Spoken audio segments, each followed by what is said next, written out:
Hello, my inner circle. This is RV here, back to do a little story time, a little reading. Last week, I told you guys about how in my debut novel, I wrote quite a risky chapter in the matter of I wrote an entire chapter that was initially just one conversation. And I explained how you can make that work, even though it goes against many writing advice about letting dialogue run long. So, this week I am going to share with you the chapter. So, if you would like to stick around for a bit of reading, play this while you are doing some cleaning or on a drive or whatever. Cool. Boys, Mom called from the kitchen while she packed away the rest of the Sunday dinner. Nothing too special. Just some spaghetti, salad, and some frozen garlic bread we threw in the oven, but we eat together every Sunday. All of us. Even Major's folks caught on to the fact that he was expected to be in our home on Sunday evening for dinner. After a few weeks of my parents knocking on their door, they realized they'd rather release the child than have my parents on their porch every week. They could get away with tormenting Major, but it was nothing the monsters could do to them. At least nothing they'd get away with. Me and Major made our way back to the kitchen, and Mom handed off a paper plate stacked with food and wrapped in foil. "Take this out to Willie," she said, like she told us to do every week for years. "All right," we both said. Major grabbed the plate from her hand, and we stepped outside. The rain poured down. It rolled off the roof and dripped down the porch, creating a curtain of water we had to push through, only to step into the cool downpour outside of our shelter. Major turned towards the abandoned house next door. We all knew that was where Willie went when the rain came down. We hurried across the yards and hopped past the crumbling steps and onto the porch of the abandoned house. There Willie sat, with his back against the concrete ledge. He looked his bright face up at us and smiled wide with his gap-toothed grin. I tried to prepare myself for the sour smell that became more poignant in the rain. I pulled a smile to my face and leaned against the porch rail, with water still hitting my skin. Major always handled this better.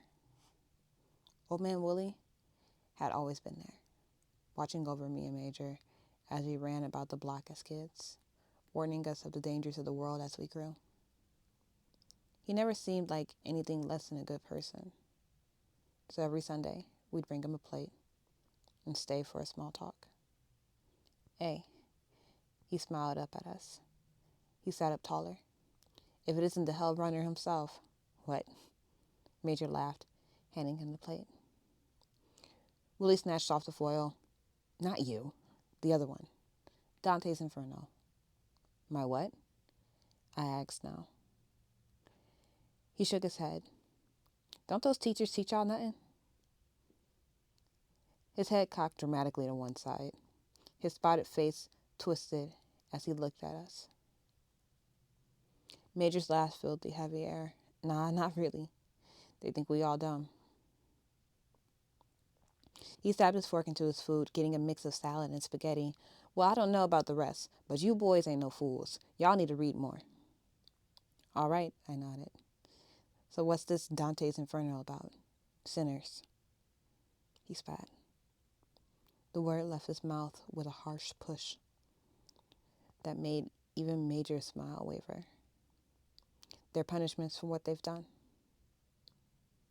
Willie didn't seem to notice the way we backed a step. He just went on.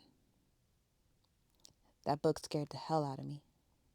He laughed now, with a face full of food. "Scared the hell out of me. That's a good one." "Why?" Major asked. He leaned in more, curiosity enticing him.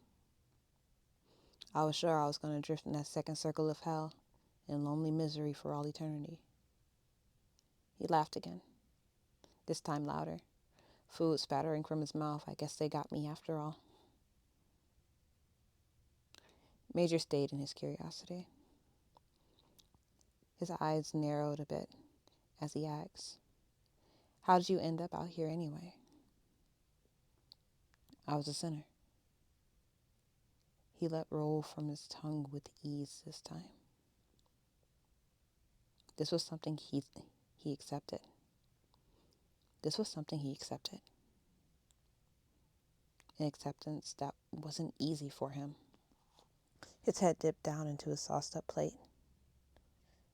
"You know, I had a good friend once. A lot like you boys." He didn't smile the way my grandparents smiled when they talked about old friends. His freckled brown face fell hard.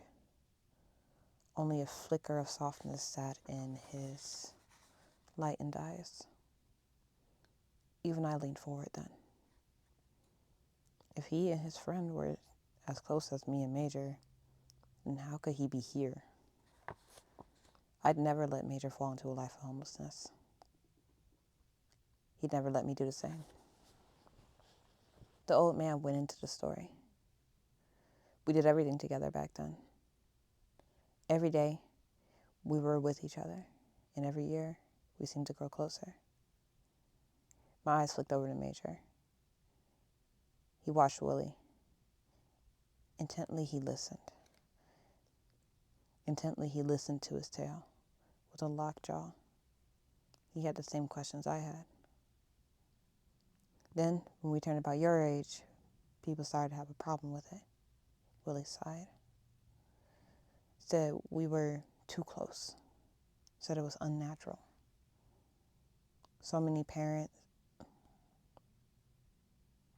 my parents thought the only logical thing to do was to ban him from my life. "That's messed up," Major commented. "Yeah," I added.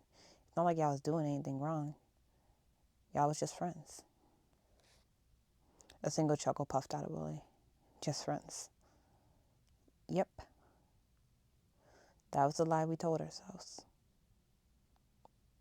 Both Major and I looked at each other at the word lie. Eyes locked for a single moment before Willie's cackle brought us back to him. That was a lie we told everyone else, too. Frankly, even a blind man could have seen that it was more there than... Frankly, even a blind man could have seen it. There was something there. Something more than just friends. I just didn't recognize it. I thought everyone admired him. He was just so bright and open and charming. I swallowed the lump that grew in my throat when I tried to imagine such a person, and the image came too quickly, too easily. I didn't dare look at Major then.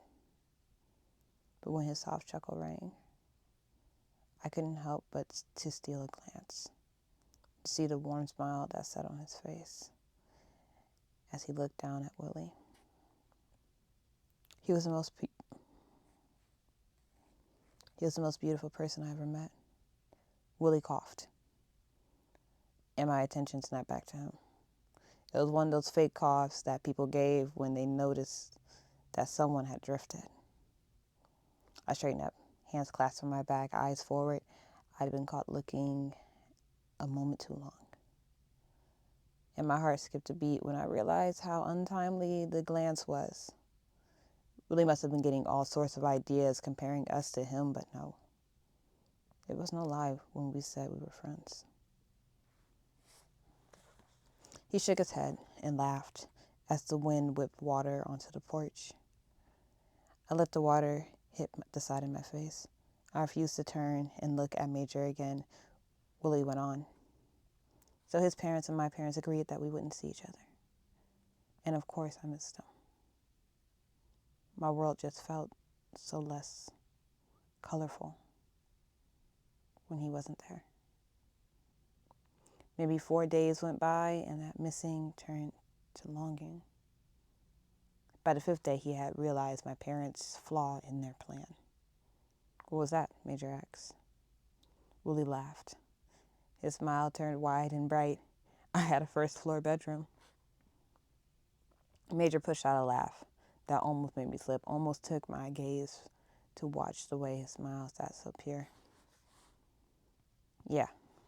One night, he climbed through that window and a lot of questions got answered. Willie nodded. The joy that was just there seconds ago, gone. My daddy, he had came into my room that night, caught the two of us fooling around, and I got put out that same night. He shook his head while my heart ached. Turns out that lift yourself up by your own bootstraps was just a load of crap. Tugged so hard, my boots broke. Then I had nothing to yank on. Nothing to grab hold of and try to build with.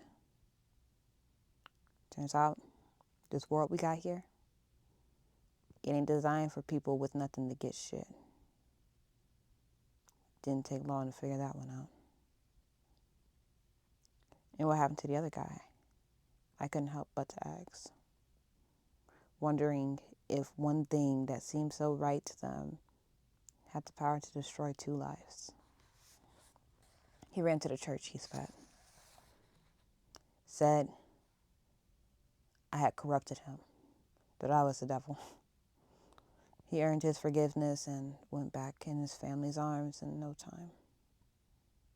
That's messed up, I uttered. But Major asked, why you ain't do the same? The seriousness in his voice broke me. I looked. Saw the way his eyes went dark with focus. He studied Willie. He needed to know. I knew I ain't do nothing wrong. Willie shrugged. And if I came out and said he was lying, then he would have ended up like you. Major concluded. His voice turned soft. I could barely hear him over the sound of the rain. Even after he played you was still protecting him. Willie emptied his plate and nodded, with red soft on his scuffed beard. Yeah, that sounds about right. But you know what they say, only fools fall in love, right? A soft chuckle lifted from Major. I don't know about that one, old man. His eyes caught mine just a second before we both looked back at Willie's side. Well, you boys got it so much easier. Y'all got a whole alphabet of shit to be, and no one gives a fuck. The you boys got to the both of us. We stammered over, we don't.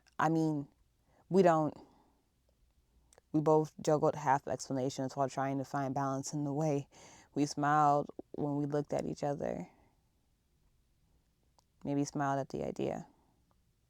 It was laughable, wasn't it? I tried once more. We ain't, no one gives a fuck, Willie shouted. His gritted voice and the food that splattered from his mouth sent both of us back a step. That's the magic of nowadays. You get to be whatever you want to be and they can't take shit from you for it. The lightning struck, bringing light to the dark porch, and everything froze in that flashing glow of light. I knew that magic he spoke of. Lived in it. I knew that magic he spoke of. Lived in moments of that magic. Felt it.